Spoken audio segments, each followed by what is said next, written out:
Un Internet 10 à 20 fois plus rapide qu'aujourd'hui, 10 fois plus d'objets connectés sur le même réseau. Tout cela sera bientôt possible grâce à la 5G. Alors jusque-là, on se dit que c'est formidable, sauf que plus de 230 scientifiques de 40 pays différents ont un petit peu cassé l'ambiance en alertant sur les dangers des ondes émises par cette 5G. Alors qu'en est-il vraiment? Les ondes sont-elles si dangereuses? On en parle dans un instant avec notre invité. Mais d'abord, qu'est-ce que la 5G? On fait le point avec Anne-Laure Derevier et Geoffrey Larossa. Après la 2G, la 3G et la 4G, bienvenue dans l'ère de la 5G. Cette nouvelle technologie pourrait bientôt faire son entrée dans le monde de la téléphonie européenne dès l'année prochaine. Mais qu'est-ce que la 5G? C'est tout simplement la 5e génération de réseau dans la téléphonie mobile. Ces différentes générations correspondent à la vitesse de transmission des données. Concrètement, les photos, messages SMS, MMS, musique et tout ce que vous envoyez via votre téléphone portable circulent sur des ondes électromagnétiques, à une vitesse plus ou moins rapide en fonction de la génération du réseau. Avec la 5G, vous pourrez envoyer plus de données et plus rapidement. En moyenne, les données circuleront 10 à 20 fois plus rapidement que pour la 4G. Le délai de latence est d'1 milliseconde pour la 5G contre 60 millisecondes pour la 4G. Une rapidité qui pourrait permettre entre autres de développer la chirurgie à distance, la conduite autonome ou d'augmenter le débit d'une page internet par exemple. Seulement voilà, ces ondes sont plus rapides mais aussi plus courtes, ce qui va nécessiter un ajustement du réseau. Alors comment va être déployée la 5G ? Pour couvrir un territoire, il faudra davantage d'antennes relais, ces fameux pylônes qui émettent les ondes électromagnétiques. Des antennes qui devront être placées directement sur les toits des domiciles ou devant les commerces à hauteur d'hommes et d'enfants. Et qui dit plus de pylônes, dit exposition aux ondes plus importante. La Commission européenne a versé 700 millions d'euros pour un projet de déploiement de 5G qui devrait débuter en 2020. Mais certains scientifiques lancent l'alerte contre cette nouvelle technologie qui pourrait présenter des risques pour la santé. Alors la 5G est-elle dangereuse ? On va en parler avec Raphaël Grabli. Bonjour. Bonjour. Vous êtes chef de service chez BFM Tech. Alors justement, la question, quel est ce problème avec la 5G et quels sont concrètement les risques ? Alors, c'est un peu difficile de répondre comme ça. Ce qui est vrai, c'est que ce qui pose question, en fait, c'est qu'on va avoir un réseau qui est beaucoup plus puissant que ce qu'on a aujourd'hui, du moins c'est ce qu'on vend, et surtout avec une mise en place et une organisation qui est assez différente. Après, ça ne va pas être non plus une révolution. C'est-à-dire que la 5G, en grande partie, va quand même être basée sur la 4G. Ce qui va changer, c'est qu'on va avoir des antennes un petit peu différentes, et notamment, on le voyait, des antennes relais d'un nouveau genre qui vont devoir être posées un peu plus bas, c'est-à-dire plus proches des gens. Par exemple, en haut d'un réverbère, par exemple, au-dessus d'un abribus. Donc c'est là où forcément ça peut faire un petit peu peur, surtout que comme on dit qu'Internet va être beaucoup plus rapide et que la transmission va être plus rapide, on se dit mon Dieu, on va être bombardé. C'est ça. Ce sont des antennes qu'on rajoute, qui s'ajoutent à celles de la 4G ou de la 3G, Oui. ou c'est un espèce de redéploiement? Alors non, ça va s'ajouter. En fait, c'est comme un peu des poupées russes. Donc il y a certaines fréquences qui étaient utilisées pour la 3G, pour la 4G, qui vont être réutilisées. D'accord. En fait, ces fréquences, elles fonctionnent déjà très bien. Donc aujourd'hui, on est sur son smartphone dans la rue, on peut télécharger des choses déjà très rapidement. Par contre, les usages du futur, notamment avec les films en 4K, on va vouloir voir des films sur Netflix, il va falloir du réseau de façon encore plus puissante. Et donc, ce que vont faire les opérateurs, c'est qu'ils vont ajouter des antennes relais sur des fréquences qui ne sont pas utilisées aujourd'hui pour la téléphonie et qui permettent d'envoyer 10, 20 fois plus de données.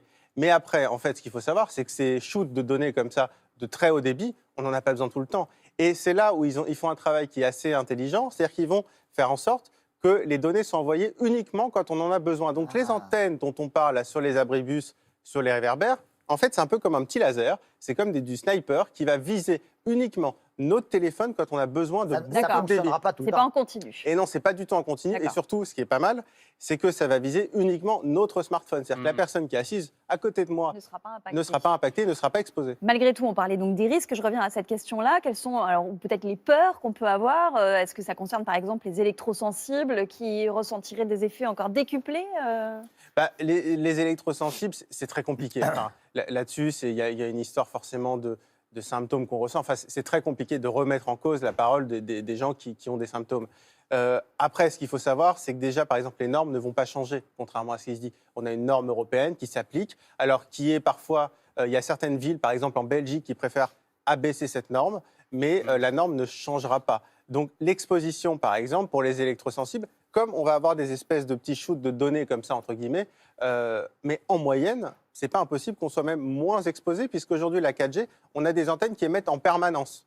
Là, on aura des antennes en permanence plus faibles et plus précises. Alors, Plus On voit que vous êtes plutôt rassurant, mais pourtant, il y a beaucoup de scientifiques, et je le disais, dans plus de 40 pays dans le monde, qui alertent contre la 5G. Donc, c'est bien qu'il se passe quelque chose. Quand même. Le problème, c'est que ce soit la 5G, la 4G, les ondes électromagnétiques, elles sont soupçonnées d'être cancérogènes. Alors, ça a commencé en 2011, c'est le Centre international de recherche contre le cancer. Hein. C'est une agence qui dépend de l'Organisation mondiale de la santé, qui fait référence dans ce domaine, qui a classé ces ondes peut-être cancérogènes. Ça veut dire quoi? Ça veut dire qu'il y a des données scientifiques qui mettent le doute, qui disent que on n'est pas sûr, c'est pas avéré, mais il y a des soupçons basés sur des éléments scientifiques. Donc là-dessus, il y a à la fois des scientifiques et la société civile qui s'est inquiétée. Et là, actuellement, on a donc des associations, comme par exemple Robin des Toits en France, des médecins, des scientifiques, qui lancent l'alerte. En s'appuyant sur les données du cirque et en allant plus loin, eux, ils parlent de 10 000 études qui disent que ces ondes-là pourraient augmenter le risque de maladies, les maladies du siècle, hein, le diabète, les cancers, on l'a dit, les maladies cardiovasculaires. Donc, eux, ils appellent à un moratoire. C'était aujourd'hui signé par 83 000 citoyens, médecins, etc., dans plus de 168 pays. Une pétition, donc, qui a été oui, il y a une lancée. pétition, donc il y a un mouvement vraiment d'ampleur qui demande l'arrêt de ces C'est ondes. quoi, c'est 100 000 personnes dans combien de pays? 83 000 citoyens et scientifiques médecins Ouais. dans 168 pays. Ah, Donc, ça c'est- fait assez peu. Donc c'est mondial, en fait, cette Oui, mais mobilisation. ça fait Après, ces quand même données assez du peu. cirque, il ne faut pas oublier quand même que c'est ces données qui servent de base aux normes aujourd'hui. Donc, je veux dire, ces données, le cirque, ce que fait ce centre de recherche, c'est utilisé aujourd'hui pour les normes. Donc, ce n'est pas du tout occulté. Après, ce n'est pas forcément le fait d'être rassurant, c'est plus le fait d'être pragmatique et de voir où on en est. La question, c'est est-ce qu'on est sûr que les ondes sont nocives? Non. Est-ce qu'on est sûr qu'elles ne sont pas nocives? Non, c'est sûr. Mais par Oui. contre, Ouais. est-ce qu'il va y avoir une différence fondamentale entre la 4G et la 5G? Franchement, non, pas forcément. D'accord. Gérard, tu voulais me dire quelque chose? Moi, ce qui me fascine dans ce débat, c'est son côté, j'allais dire, irrationnel. Quand le chemin de fer a commencé, les gens ont dit, avec la fumée des chemins de fer, il va y avoir des maladies. Et il y a eu des montées de protestations contre le chemin de fer. J'ai connu, non pas l'invention du chemin de fer, mais le micro-ondes, le toaster électrique, où on a entendu la même chose. J'ai entendu sur un téléphone portable il y a 30 ans, à force de téléphone portable, ça va augmenter les risques. Il y a une étude épidémiologique très intéressante en Israël, où les gens sont cinglés avec le téléphone. Ils ont toute la journée le téléphone à l'oreille.